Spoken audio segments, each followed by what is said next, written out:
हरी हरी ओढ़नी super hit गाने क्या हिट होने पे पवन जी की तरफ से एक छोटा सा तोहफा भाई को पाना ये म्यूजिक डायरेक्टर प्रियांशु। जी हाँ दोस्तों, जैसा कि हम आप सबको बता दें कि पवन सिंह के म्यूजिक डायरेक्टर प्रियांशु सिंह को हरी हरी ओढ़नी हिट होने पर प्रियांशु सिंह को दिया है पवन सिंह ने बहुत ही बड़ा तोहफा, जिसको देखकर पवन सिंह ने गले लगाकर कहा कि प्रियांशु सिंह तुम्हारी वजह से आज बहुत ही ज़्यादा हरी हरी ओढ़नी सोचा नहीं था कि इतना हिट हो जाएगा।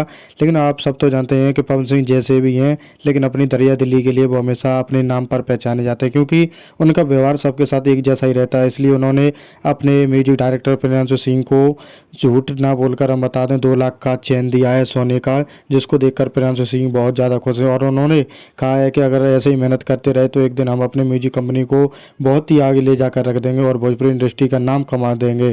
प्रियांशु सिंह ने कहा है कि भैया हम ऐसे ही मेहनत करते रहेंगे, बस आपका सपोर्ट और साथ चाहिए। तभी हम आपको बता दें कि पवन सिंह का एक नया गाना शूट हो रहा है होली के लिए, जिसमें आप देख पा रहे हो डिम्पल सिंह और उनके भाई ऋतिक भी हैं। तो दोस्तों आप कमेंट करके जरूर बताएं।